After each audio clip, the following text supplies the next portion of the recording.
The sea is a dangerous place. We all know of high-profile disasters, incidents that could have been prevented, lives that were needlessly lost. It's the big fires or explosions that make the news. But year in, year out, other lives are lost that we may never hear about. More tragedies that often need not have happened. Deaths caused by asphyxiation or inhaling poisonous gas don't make such good news pictures. There's nothing much to see. All the same, you end up just as dead. But there's one piece of equipment that can help save lives in all these situations. Where there's a risk of fire or explosion, breathing poisonous gas or asphyxiation. The portable gas detector.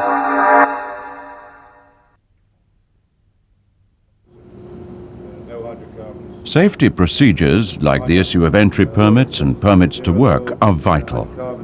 They're part of what keeps you and any people for whom you are responsible safe.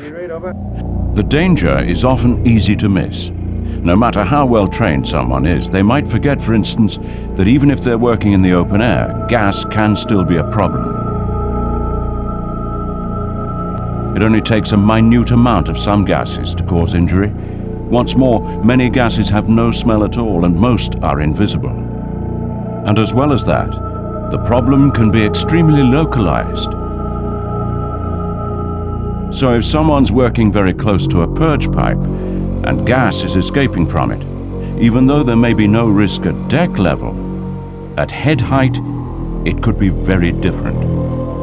And they may not realize until it's too late.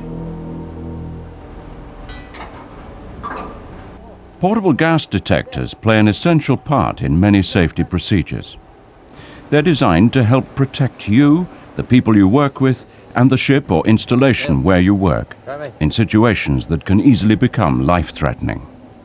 The responsibility for other lives as well as your own is a heavy one, so don't make the mistake of assuming that the environment in which you and your people work is perfectly safe.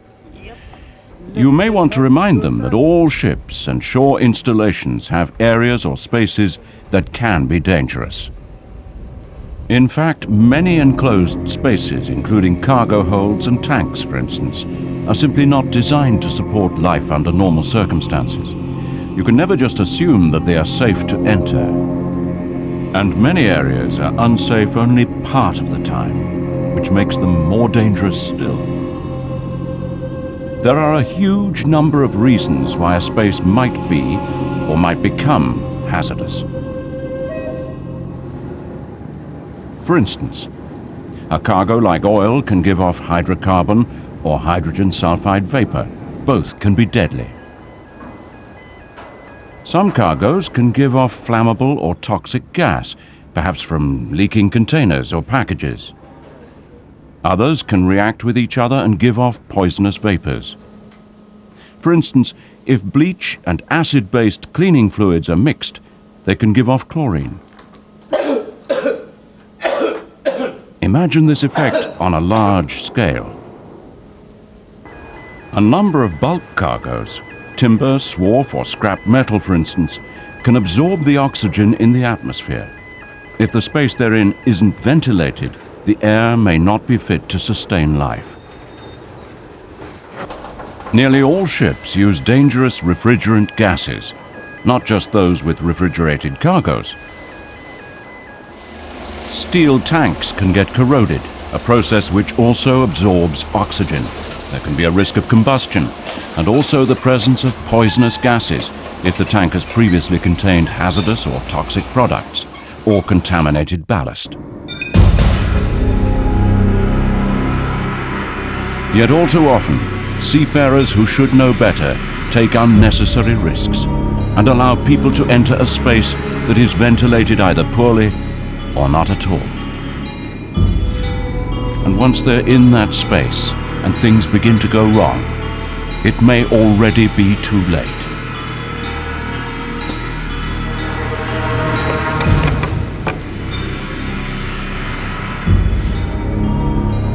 Even if they're lucky enough that the alarm is raised straight away, it's unlikely that anyone will be able to rescue them from the space in time.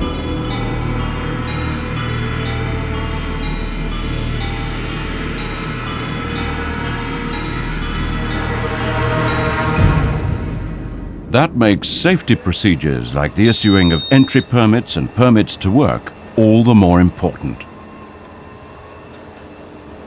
This program concentrates on gas detectors, which form an important part of safety measures of this kind. For more general information about these procedures, you'll need other training or further reading. Later in the program, we'll look at how to make sure gas detectors are working in the way you want them to. Because if you use a gas detector and it's faulty, or you don't operate it in the right way, you could face the worst of all worlds. Thinking that someone is protected when they're not. That's the way many accidents happen. So first, let's look at the three main problems that you can check for with portable gas detectors. The risk of fire or explosion because there's flammable gas in the atmosphere. The presence of toxic, that's to say, poisonous gases. And whether or not there's enough oxygen in the air to make it safe to breathe. Get it wrong, and any of these could kill someone you work with, or you yourself. Let's look first at flammable gases. So when do we need to test for flammable gas?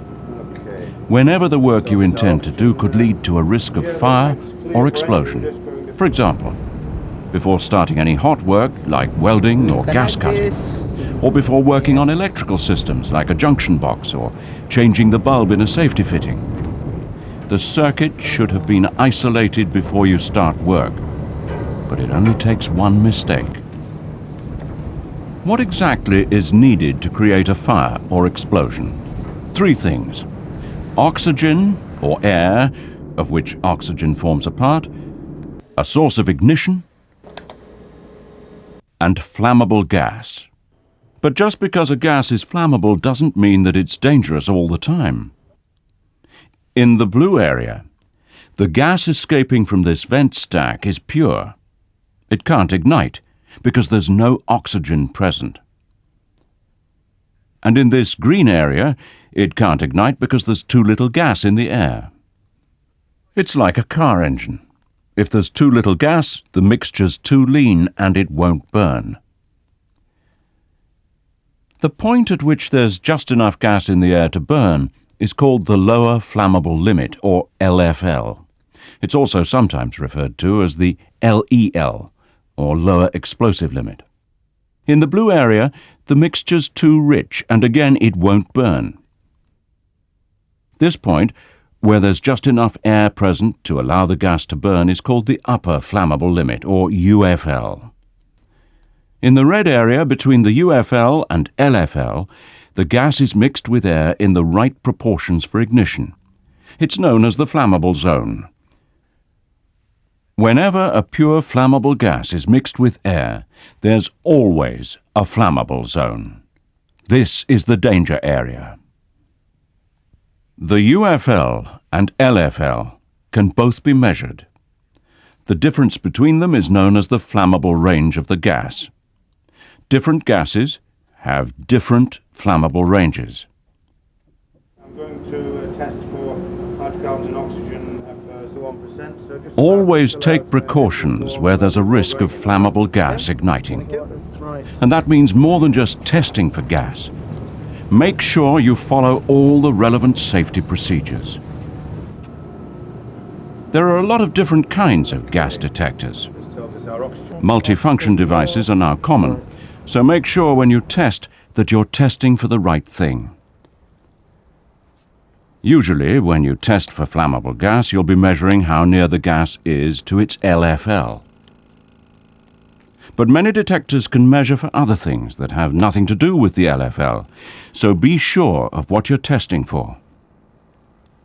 Among the most common types of flammable gas detectors are catalytic instruments like this one.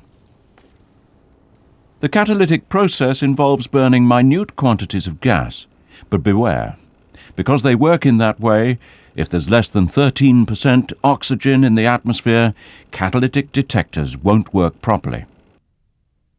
In any event, over time, your detector may stop working correctly, or indeed at all, if it isn't properly maintained. Despite this, it may still look as if it is working and that no gas is present. Also, many detectors of this type, particularly the older and simpler models, show a reading that's above the LFL, that's to say probably within the flammable range, the danger area, with one strong deflection. After that, it usually drops to near zero, so if you're not paying attention, you could miss the danger signs.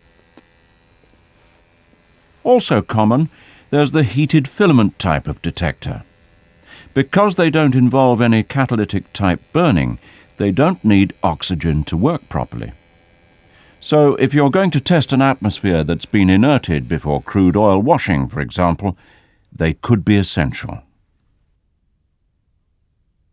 There are also other types of detector which work by measuring things like the changes in infrared or visible light. But whichever kind you've got, you need to use it and treat it properly. The result you get is only as good as the sample you give the detector. For instance, if the tank you are testing is at positive rather than atmospheric pressure, you may get a false reading. It's no use testing if you don't look in the right place. Although most flammable gases are heavier than air, some, hydrogen, methane and carbon monoxide, for instance, are lighter. That affects the way they behave and where you should look for them. Pockets of gas may get trapped, and the situation can change. For instance, as you walk around, you may disturb scale and release vapors, so keep testing. As we've already said, poorly maintained detectors can sometimes appear as if they're working, even if they're not. You can make sure that doesn't happen by looking after the equipment properly. Replace parts like batteries regularly, but don't do it in a gas-dangerous zone. Make sure the designated person has calibrated the detector and set 0 on it. Before you use it, check the date that the instrument was last calibrated and that the batteries are okay.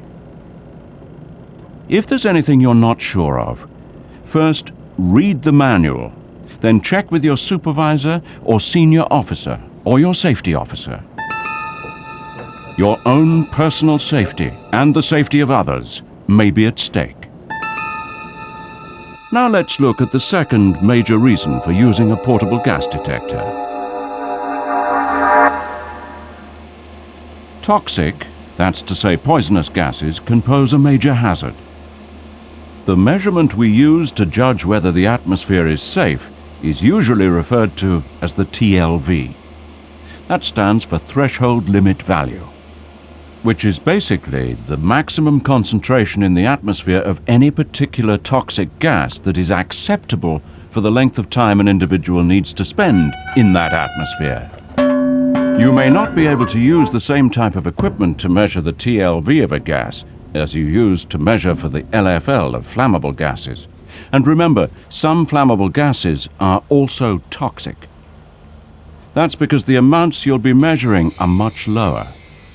For instance, the LFL, lower flammable limit, of the poisonous gas vinyl chloride is 40,000 parts per million in air. By contrast, the recommended safe working limit of the same gas is just 1 part per million. And bear in mind that you wouldn't be able to smell vinyl chloride in the air until the concentration reached 250 parts per million, more than enough to seriously endanger your health. So toxic gas detectors tend to use different ways to measure. Nowadays, there are a number of electronic devices available, but a lot of detectors still use the chemical absorption method. Each time you use one like this, you'll need to change the tube. These normally have a limited shelf life. Once fitted, a color change in the tube will show if a gas is in the atmosphere. But remember, these detectors can give inaccurate readings, if a second gas is present, for instance. But most problems occur if you don't use them in the right way.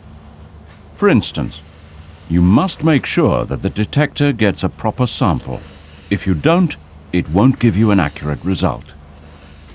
And you need to look in the right place.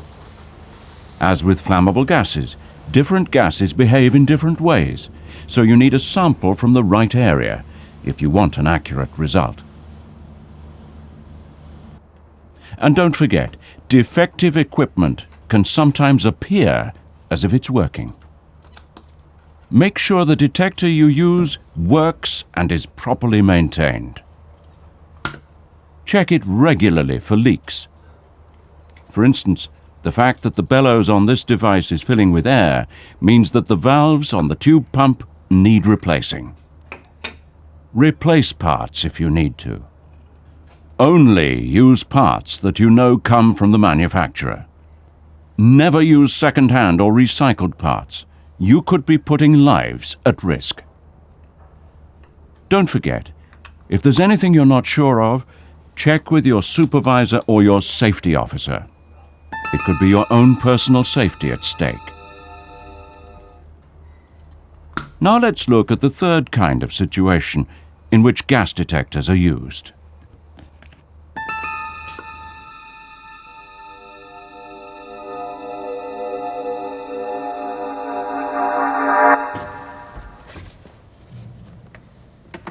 Why is it important to check for the presence of oxygen? If someone wants to enter a space, you must make sure there's enough oxygen in the atmosphere to support life.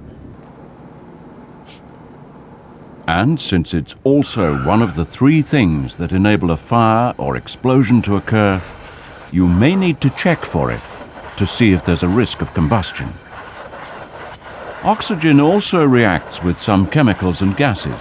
Even very low levels can cause unwelcome effects like contamination.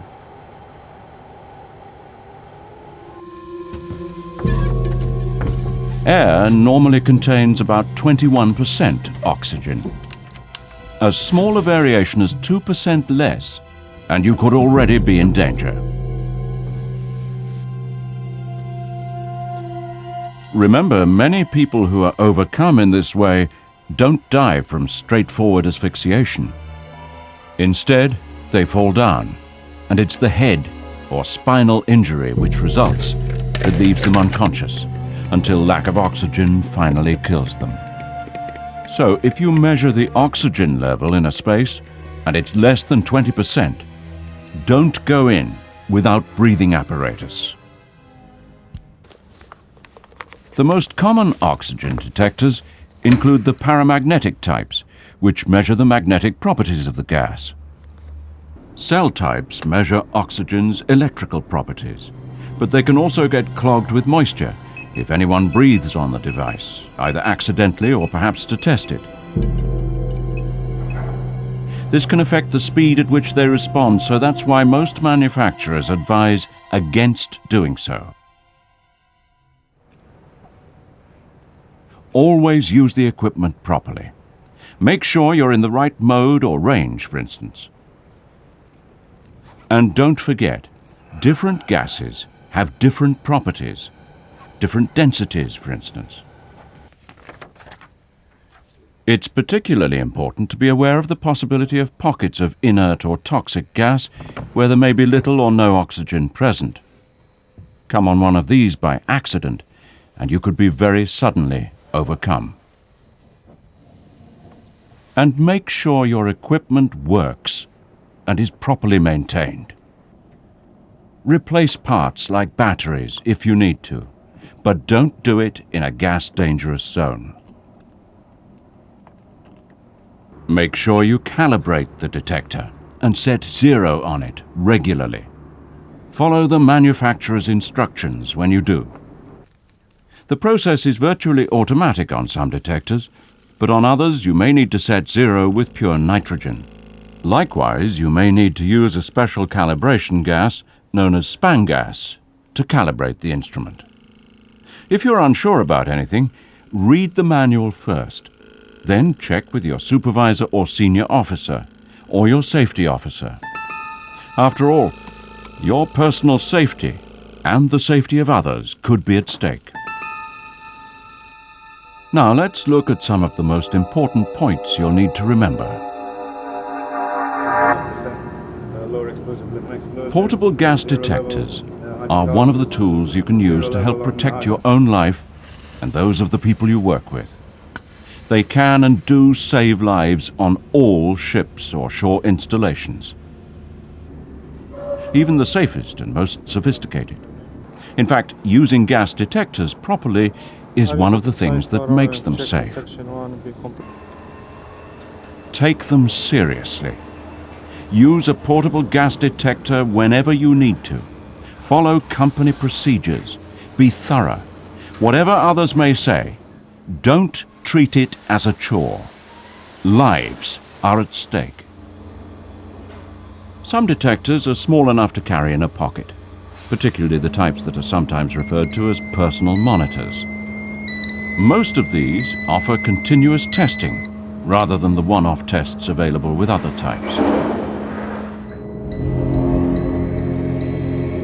By far the most sensible way to test is while you're still in a safe area.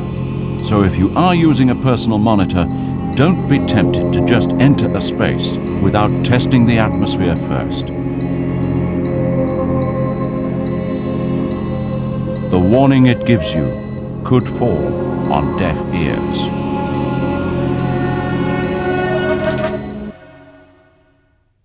Use the detector properly.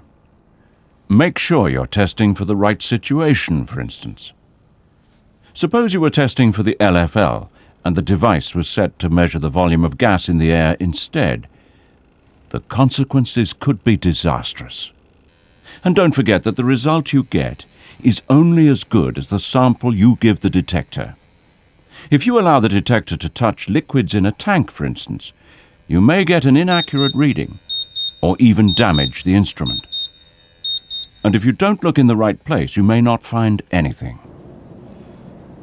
Make sure the equipment is in good working order and keep it that way. Keep it clean and look out for damage from things like salt water or impact. Keep the equipment well maintained and serviced. Your company has a policy about this and about issues like replacing parts. Stick to it. Lastly, remember, using a portable gas detector is only one safety measure of many. Make sure you follow all your company's procedures on hazardous situations, including the issue of permits to work. If there's anything you're not sure about, read the manual first if that's appropriate, then check with your supervisor or senior officer, or your safety officer.